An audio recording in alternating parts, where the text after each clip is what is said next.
Wednesday, August the 17th. Lake level is a little under 914. It was like 913.90 when I looked here a little bit ago.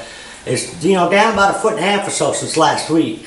They've actually been generating quite a bit of water, and you'd think now that it's cooled down a little bit, the demand for electricity wouldn't be as much. But anyways, the last week or so they've been pulling quite a bit of water, and that's I think it's kind of helped the bite out quite a bit too.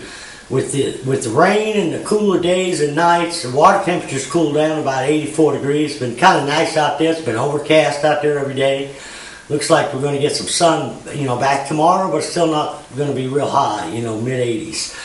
But a lot of the fish, the deeper fish, I found them to have moved up shallower. The drop shot, spoon, and jig fish, where I was catching a lot of them suspended out over deep docks and over deep timber. I'm catching a lot more over on main lake gravel, flat points. They seem to be a lot shallower, anywhere from, depending on the day, the more overcast it is, the shallower they seem to be. But I've been catching some as shallow as 18 to 20 feet drop shotting, and some out as deep as about 30 to 35. But the majority of them seem to be about 20, 25 feet deep when it's overcast. They're right out on them long flat gravel points. A lot of them you can't see till you drop down with a drop shot worm.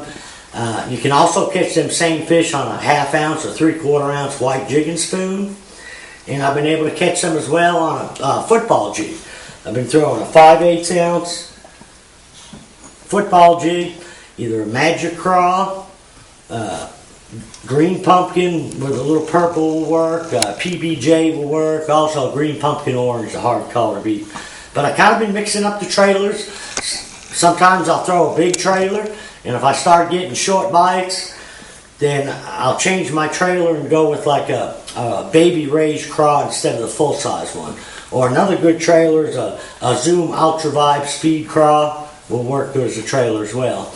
But with the water temperature cooling down, it's pulled a lot more fish up on the bank. The whopper plopper bite is starting to happen, down lake from Kimberly to the dam and up towards Baxter. A couple different size whopper ploppers. I'm throwing the little one and the bigger one. And it seems like if it's overcast or cloudy, the colors that are working best for me is a bone or a black. And if the sun is up, I'm throwing something with a shad color. And basically with these baits, what I'm doing is covering a lot of water going into creeks, looking for mixed rock where it changes from gravel to chunk rock, and pretty much sit in the boat and 6 to 10 feet of water and trying to make a cast parallel with the bank where you're casting out in front of the boat. If you got a couple people with you, just set them right up in the front of the boat and have them cast ahead of the boat. It seems like instead of backing off and casting, parallel to the shore or, 90 degrees to the shore, you can cover a lot more water and stay in the strike zone longer if you're parallel in the bank. And, I'm not getting a lot of bites, but most everything I'm catching is largemouth on that, and there's some pretty good quality fish. Another thing I've been doing is up in the river arms, I'm seeing a lot more bait fish in the backs of the creeks. And I've been using the same baits, the whopper flopper, and also a Czar spook will work, or this is a Strike King Sexy Dog in kind of a bone color. Any kind of wood or laydowns in real shallow water, I've been throwing either the whopper plopper, a buzz bait, or spinnerbait by it. And a lot of these things, are pretty shallow. There's only 3-4 feet of water around some of this cover back in there, but it seems like if the bait's back in there and the bait's pretty active, the fish seem to be active with them. And on the spinnerbait, real good color to throw. You can get these up at, I think the only place you can get them is Sportsman Factory Outlet. It's kind of a custom color that War Eagle's making for them. It's just kind of like a purple shad, but it's got a few strands of chartreuse, 1 nickel, 1 gold willow leaf blade. But if I get around where the bait's real small, one that's been working a little bit better is actually the same color, but it's got a little Colorado blade and a little Indiana blade. It's a little 5/16 ounce War Eagle spinnerbait, but it's got the same Same color. It seems like if the bait's real small, the smaller spinnerbait's been working a little bit better for me. And I got into Sportsman Factory outlet last week and got to pick up a couple of the new Lose reels. Get a chance, you need to go in there and check them out. They're pretty awesome. This is the custom speed spool here, the black and white. It weighs like 6.7 ounces, real small profile. They've changed the handles on them. It's got power handles, a little bit bigger handles.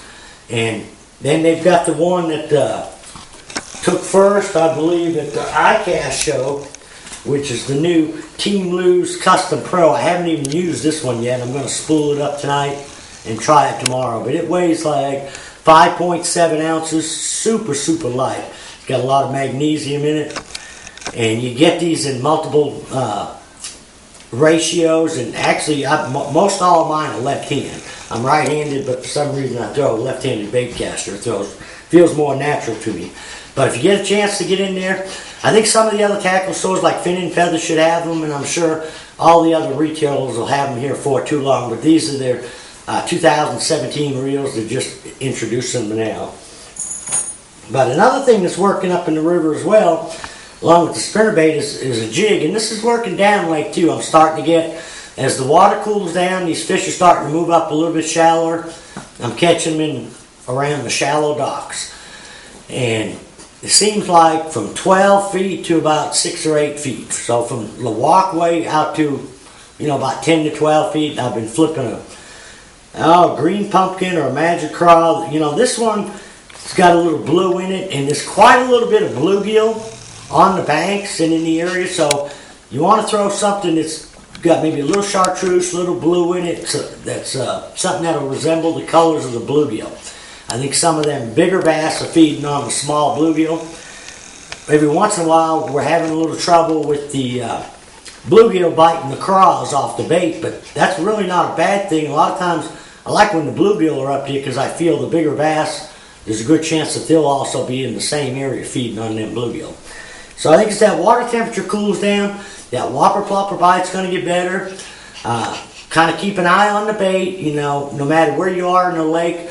Periodically, I would go to the backs of the creeks, see if there's any active bait fish, try the top water a little bit, and if you got some stain in the water, pick up a spinnerbait and try it, or even a jig, 5/16 or 3/8 ounce jig. So till next week, good luck, good fishing.